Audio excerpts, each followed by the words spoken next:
saya Sofia. Penglibatan diri dalam sukan banyak memberikan impak-impak yang sangat positif kepada kehidupan dan kesihatan kita. Namun begitu, ramai yang mengenepikan aspek keselamatan ini semasa bersukan. Persiapan bukan sekadar fizikal saja, tetapi ia juga merangkumi aspek-aspek lain seperti persiapan mental, pakaian, latihan dan banyak lagi. Sedangkan atlet profesional juga boleh mengalami kecederaan semasa bersukan, apatah lagi bagi mereka yang baru saja ingin berjinak-jinak dalam dunia kesukanan. Kalau anda ingin tahu apakah langkah-langkah untuk memastikan anda tidak cedera, ikuti kupasan saya, Kekal Alert.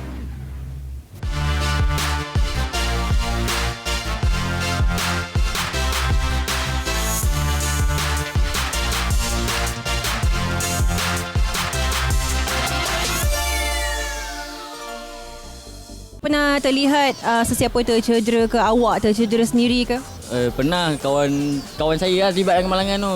Di salah step tu dia nak lompat, kaki dia terlecek ke depan. Dia tahan guna tangan dia patah tu. Cedera tu tak ada teruk sangat, cuma hamstring lah. Kalau masa sukan tu memang ada member tolong lah. Kalau macam biasa kalau macam saya seorang, kalau macam main gym kan, saya sendiri lah. Perasaan masa tu macam dah memang sakit gila bila kena, cemas gila dan rasa macam menyesal gila main masa tu.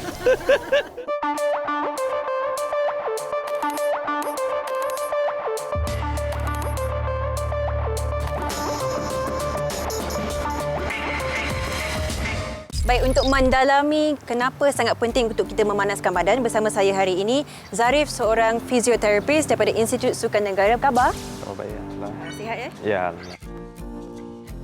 Pastinya Zarif mempunyai antara perkongsian dengan kita kenapa sebenarnya sangat penting untuk kita sebelum memulakan apa saja aktiviti kesukanan ni, kita perlu warm up dahulu. Biasanya sebelum kita memulakan sesuatu aktiviti ataupun sukan, kita kena sesuaikan badan kita untuk mengadaptasikan badan kita supaya kita berada di tahap yang optimum sebelum kita memulakan sesuatu latihan ataupun sukan itulah. Bila badan kita berada dalam tahap yang bersedia, kita kurangkan risiko untuk adanya kecederaan ataupun sona selepas sukan itulah. Jadi idea of warm up ni adalah untuk memanaskan badan kita. Bila kita panaskan badan, kita punya masa lebih lembut, kita punya pengaliran nervous system dan darah itu lebih baik dan itu akan optimiskan kita punya performance level. Baik Zarif, apa yang kita pernah lihat juga, ada yang memanaskan badan sekadar sambil lewa saja. Jadi adakah itu memberikan impak yang besar bagi mereka yang akan bersukan selepas itu? Kebanyakannya orang ambil sambil lewa. Ya. Sebabnya kesundukan masa. Lepas tu lagi satu, kemungkinan mereka berasa mungkin tak perlu ada benda warm up ni. Warm up ni biasanya mengambil masa 5 hingga 10 minit. Jika kita tidak warm up, maka kita tak bersedia sebenarnya untuk bersukan. Mungkin Zarif boleh kongsikan bersama saya cara untuk memanaskan badan yang terbaik untuk apa saja jenis sukan sekalipun. Okey Sofia. Yeah. So kita ada 6 komponen warm up. So saya akan tunjuk yang first one.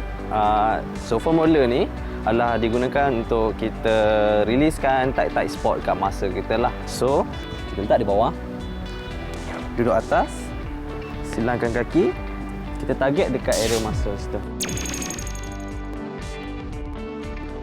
Jadi kita target biasanya dalam 30 hingga 1 minit lah. Okey Sofia, your turn. Kan kaki Yes, langgar kaki atas, kaki kiri. Pinggang. Dan kalau kita tidak mempunyai foam roller ni, apakah alternatif lain yang boleh kita gunakan di rumah? Okay. Kita boleh gunakan peralatan seperti tennis ball ataupun golf ball direct kepada muscle tu, dan kita akan roll seperti dalam position yang sama juga. Kaedah yang kedua? Okey, yang kedua kita panggil activation. Okey, activation ni adalah untuk nak menghidupkan muscle yang tertidur. Kita biasanya activation kita boleh buat tanpa sebarang equipment, tapi kalau kita ada TheraBand adalah lagi bagus. Baik. Okey, kita akan wrap dekat kaki kita seperti di bahagian atas pergelangan kaki Baik. So kita just buat pergerakan yang kecil ke tepi dan kita balik ke depan dan belakang juga. Okey. Sofia? Ya, saya nak cuba. Okay. Ini ialah contohnya. Baik, tangan di tangan di sini. Okey. Lagi senang. Dan setiap pergerakan ni Next one kita nak buat is slow movements, slow activity such as kita buat slow jogging setempat pun boleh. Jadi kita akan just buat slow movement, naikkan kita punya heart rate. Okey, kebiasaannya kita punya heart rate dalam 60 beats per minit, tapi kita nak naikkan sampai ideal adalah dalam 100 beats per minit. Kalau kita tak ada jam ataupun equipment untuk nak mendapat kadar bacaan, kita boleh gunakan kita punya tangan, letak pada kita punya pergelangan tangan. Okey, komponen 4 adalah dynamic stretching. Baik. Okey. Dynamic ni memerlukan pergerakan sambil kita buat stretching juga. So first bahagian kita nak buat adalah hamstring. Okey. So kita pegangkan pada kita punya lutut. Macam itu. Okey. Lepas tu kita akan stretchkan kita punya hamstring. Boleh rasa dia tarik di sini. Yes. Dan then kita akan ke depan. Belakang. 10 kali untuk satu side. Seterusnya kita nak buat kita punya bahagian pinggul dan kita punya quadricep muscle. Baik. Okay, so kita berada dalam position push up seperti ini.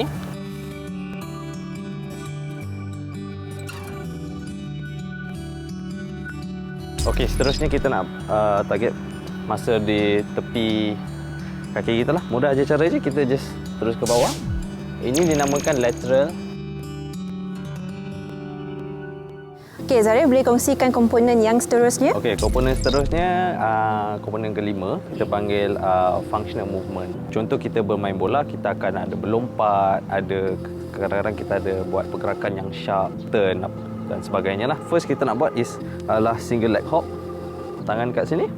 Okey, so kita just nak buat hop. Hop. Just like that.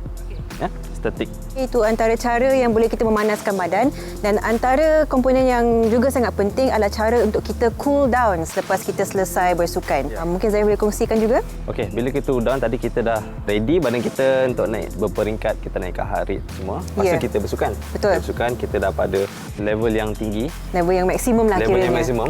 Kemudian kita nak kena turunkan balik kita punya heart rate supaya badan kita tak mengejut tiba terus turun lah. Macam tu. Kita turunkan heart rate, kita buat komponen adalah lebih kurang sama macam warm up, tapi kita tak panjang lah. Mungkin dalam 5 minit keseluruhan. Dan antara langkah-langkah cool down-nya macam mana? Okey, cool down kita akan buat jogging. Kita akan buat slow, very slow jogging. Kita buka kita punya kasut, apa semua, kita slow jog. Biasanya dalam satu lap padang sudah cukup. Lepas tu kita akan buat static stretching. Time tu kita akan duduk, kita akan stretch kita punya hamstring. Kita akan buat quadricep kita. Baik, ini yang kebiasaannya lah. Tapi kita buat secara pelan lah supaya kita nak elakkan cramp. Okey, ini antara cara-cara untuk kita cool down. Dan selain itu, Zarif ada apa-apa lagi yang nak dikongsikan menjadi sangat penting untuk kita sebelum, semasa dan selepas bersukan? Semasa dan selepas, yang paling penting adalah tahap hydrasi kita. That means kita kena minum air banyak lah. Biasanya terjadi cramp adalah disebabkan kekurangan air dalam badan kita. Zarif sarankan minum air kosong sahaja ataupun boleh juga minum seberapa banyak air isotonik sekalipun? Isotonik kita tak galakkan selepas. Kita minum sewaktu bersukan tak apa untuk kita punya energy production. Tapi selepas kita galakkan lebih air mineral lah banyak. Sebanyak mana boleh, tak apa. Baik, terima kasih Zarif. Okay, sama-sama. Sekian, saya pun belajar benda yang baru hari ini.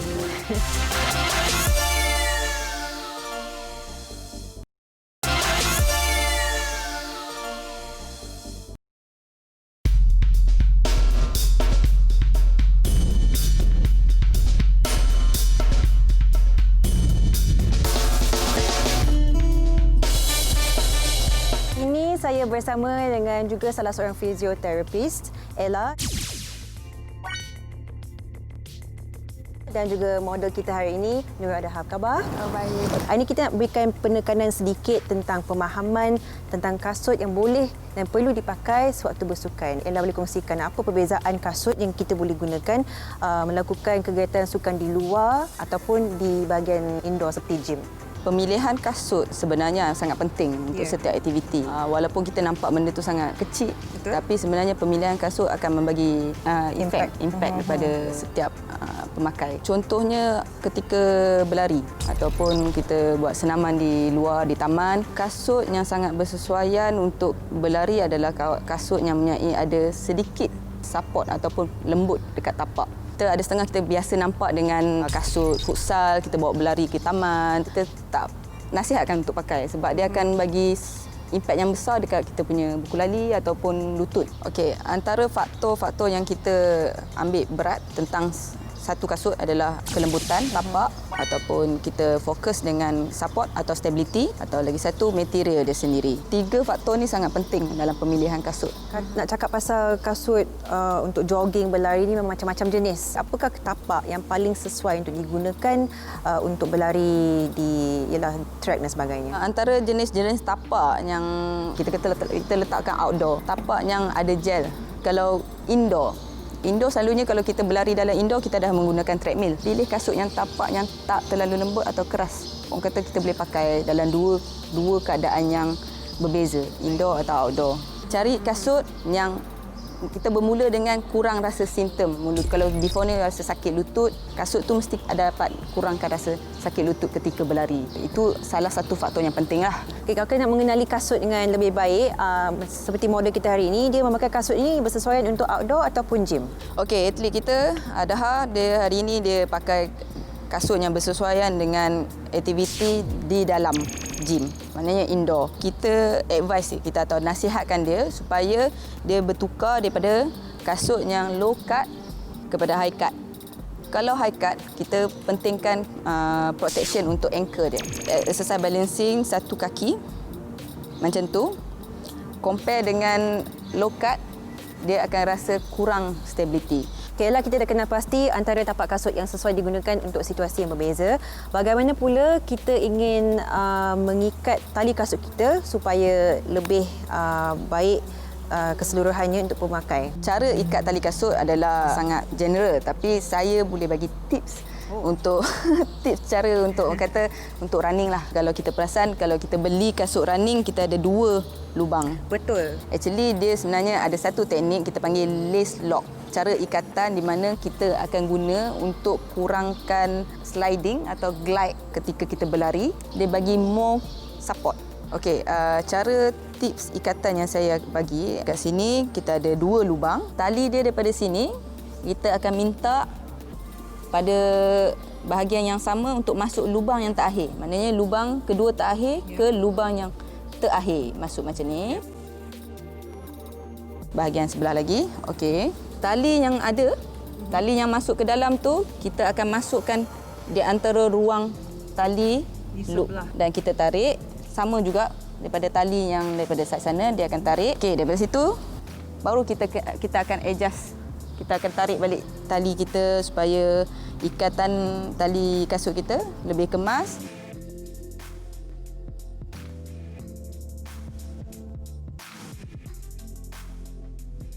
Tapi yang kita panggil lace lock kita. Okey, lace lock ni kecil saja. Sekali lagi dia membantu untuk memegang buku lali ataupun pergelangan kaki kita dengan lebih baik. Kaki kita lebih baik, and dia akan bagi satu pressure kat sini di mana bagi support daripada gliding.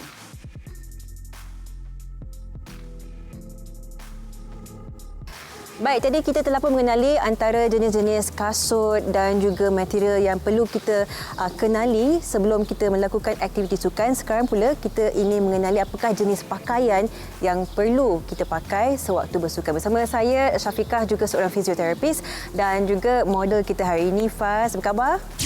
Okey semua Baik, mungkin Syafiqah boleh kongsikan apakah perlu kita teliti dari segi pemakaian baju kita? Kat sini kita tengok Syafaz, okey. Dari segi pemakaian dia, kita akan mula dari atas dah. Sekarang ni tudung, okey. Jenis tudung ni kita panggil microfiber. Yang tudung saya pakai ni adalah bawal. Okey, sekarang saya akan comparekan dua.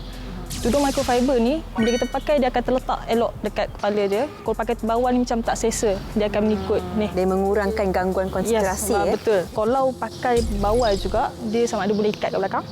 Itu masuk dalam baju. So dia tak mengganggu. Okay, sekarang saya akan terangkan pasal baju lah. Sebelum tu saya akan beritahu jenis fabric untuk baju. Dia ada kapas, lycra dengan microfiber. Untuk Syafaz pakai ni jenis microfiber. Microfiber ni dia sifat dia ringan. Untuk kapas, dia sesuai digunakan untuk di negara kita ni sebab dia dapat menyerap peluh. Bila kita peluh tu dapat disejatkan, lepas tu badan kita tak ada berasa terlalu panas lah. Dan satu lagi, lycra ataupun dikenali sebagai spandex, juga jenis ringan dan elastik. Dia banyak digunakan dalam baju renang dan juga untuk baju untuk larian sebab dia elastik dan boleh menahan dari segi geseran lah. Di dalam 3 fabrik ini, mana yang terbaik?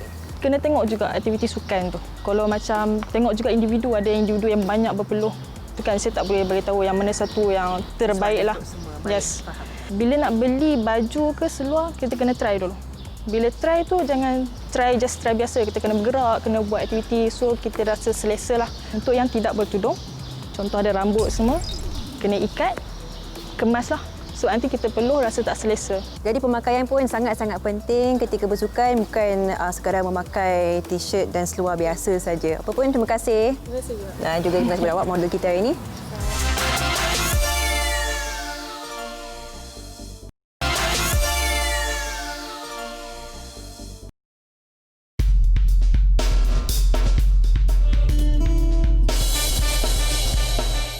Baik, tadi kita telah pun mempelajari antara beberapa perkara yang perlu kita ketahui sebelum memulakan acara sukan kita.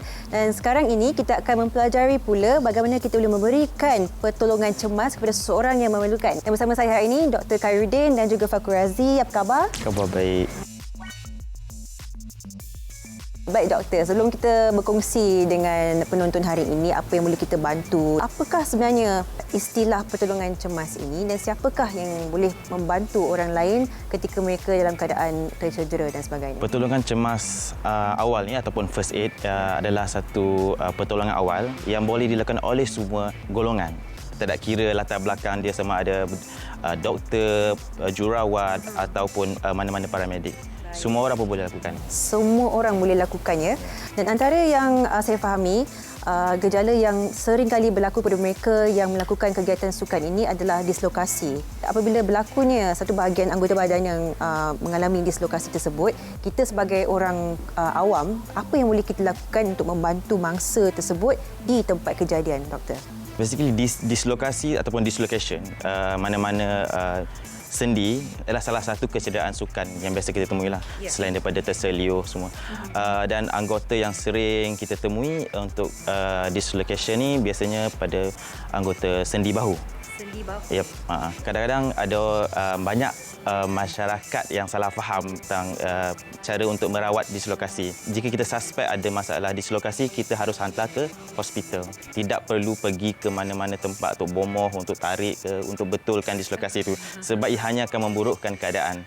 Tetapi sebagai seorang awam yang berhadapan dengan pesakit pada pertama kali, apa yang dia boleh lakukan ialah protect tempat yang dislokasi itu, immobilize, pastikan anggota badan yang terlibat itu tidak bergerak pada kedudukannya supaya untuk mengelak kecederaan yang akan bertambah lebih parah kalau kita ada pergerakan pada sendi tersebut. Kalau katakan berlaku di padang dan sebagainya, kita memang tak ada apa-apa yang kita bawa untuk membantu. Jadi bagaimana kita nak memastikan bahawa katakan bahunya tak bergerak? Paling simple, t-shirt pun boleh. Contohnya, Haji terselih pada bahu kanannya. Okay. So, make sure position tangan maintain dalam posisi begini. Baik. Cuma just tinggal angkat t-shirtnya. Oh. Okey. Alright. Okay. Pada keadaan begini dah cukup dan bawa terus ke hospital tanpa berlengah. Dan jangan sekali gerakkan anggota yang dislocation itu. Ini bagi dislokasi bahu. Apa jenis kecederaan lain yang kerap berlaku, doktor? Biasanya kalau kita bercakap pasal kecederaan sukan, yang paling biasa kita temui ialah sprain ataupun terseliuh. Langkah awal untuk menangani masalah terseliuh ataupun mana-mana kecederaan ialah berdasarkan prinsip RICE, R-I-C-E. R-I-C-E, R stands for rest ataupun kita stop, kita restkan anggota badan terlibat. I for ice, maksudnya kita letak ice compression, kita ambil ice dan compress pada bahagian yang cedera. C compression, contohnya kalau ada bengkak, kita boleh pakai bandage lah untuk mengurangkan bengkak tu lebih teruk. Dan yang keempat is E for elevation. Contohnya kita terselih kaki, bahagian buku lali, kita boleh angkat sedikit, elevate bahagian bengkak itu untuk mengurangkan bengkaknya. Contohnya buku lali kirinya terselih. Dia berlari, atlet ni berlari dan terselih pada kaki kirinya. Immediately kita pastikan dia tidak bergerak lah. Make sure dia rest dia punya buku lali. Okay. Kemudian terus dapatkan ice. Okay. So kita ambil ice, just compress pada tempat yang sakit. 10 minit pun sudah cukup lah. Tapi nasihatkan juga jangan bagi direct ice. Kalau kita biarkan terlalu lama, dia boleh menyebabkan kecederaan haba. Kemudian untuk kompres, mungkin kita berikan bandage. Mungkin kita boleh balut bandage ni untuk kurangkan bengkak daripada atas buku lali sampai ke depan pangkal jari kaki. Dan kalau sementara untuk menunggu dibawa ke tempat ke hospital ataupun ke klinik, mungkin boleh berehat sambil tinggikan kaki, lapikkan sesuatu di bawahnya. Kita naikkan paras kaki untuk mengurangkan bengkak. Baik, okey. Baik doktor, tadi kita telah pun berbincang tentang terseliuh dan juga dislokasi. Bagaimana pula sekiranya seseorang itu mengalami kepatahan tulang? Kalau kita cakap pasal kepatahan tulang atau patah tulang lah senang, susah kita nak diagnose daripada luar. Jangan cuba untuk membetulkan. Contohnya kalau patah pada pangkal bahagian tangan, posisi tangan mungkin agak bengkok. Jangan cuba di tempat kejadian untuk menarik, untuk betulkan yang patah itu. Terus bawa ke hospital. Baik doktor, antara yang sering berlaku kepada sesiapa sahaja adalah kekejangan. Dan sekiranya kalau kita melihat seseorang itu sedang mengalami kekejangan dan kita tidak mempunyai peti kecemasan ataupun sebarang perubatan dan sebagainya, apa yang boleh kita lakukan di situ? Contoh kekejangan yang sering kita dengar ialah kecederaan pada hamstring. Untuk rawat kekejangan otot ialah pertama ais. Kompreskan ais pada bahagian yang sakit itu dan lakukan regangan otot. Mungkin daripada segi renggangan otot itu, doktor boleh tunjukkan kepada saya sama ada berseorangan ataupun dengan bantuan orang lain. Pastikan pesakit berada dalam keadaan terlentang, okey, dan cukup mengangkat kaki dan regangkan pada bahagian yang kita otot yang kita ingin regangkan. Tahan dalam tempoh 15 saat ataupun 20 hingga 20 saat. Kalau doktor tak kisah, saya pun nak cuba. Mungkin dari segi menolak ni, ada tak berapa banyak kuasa? So mungkin perlahan, stretch, tolak sehingga dia merasa otot yang terlibat ni terregang sedikit. Baik doktor, katakan selepas melakukan renggangan itu dan mangsa masih mengalami kesakitan, apa yang boleh kita lakukan? Basically sebelum dibawa ke hospital ataupun klinik, renggangan sendiri boleh diulang beberapa kali sampai pesakit rasa tenang. Pada masa sama kita boleh nasihatkan pesakit untuk minum air untuk kembalikan hydration statusnya dan juga pada masa sama kita apply ice lah untuk kurangkan kesakitan itu sendiri. Baik doktor, yang terakhir sekali, sekiranya kita melihat seseorang itu mengalami luka, apa yang boleh kita lakukan? Pastikan tempat yang luka tu bersih lah. Contohnya kalau dia jatuh pada tepi longkang ke apa ke, mungkin agak kotor kan, ataupun penuh dengan pasir, tanah semua. Apa yang paling simple, just ambil air bersih, air mineral ke apa, just lalukan pada tempat luka. Tak perlu satu botol habis banyak-banyak, 2-3 botol kan. Cukup-cukup lalukan sedikit dan dapatkan kain tuala yang bersih, tutup pada bahagian luka yang terdedah tu dan terus bawa ke hospital ataupun ke klinik. Kalau ada kotoran atau batu pada luka, tidak perlu sampai kita berusaha gigih untuk cabut, untuk keluarkan batu-batu itulah. Kita takut kalau apa-apa yang kita lakukan pada luka itu akan menambahkan lagi kecederaan ataupun menyebabkan kesakitan pada pesakit lah. Okay, terima kasih ucapkan doktor dan juga kepada awak untuk meluangkan masa hari ini. Terima kasih. Keselamatan anda mesti diutamakan pada setiap masa. Jangan lupa untuk merenggangkan otot anda sebelum dan selepas bersukan dengan menggunakan peralatan dan pakaian yang bersesuaian dengan sukan yang anda ceburi.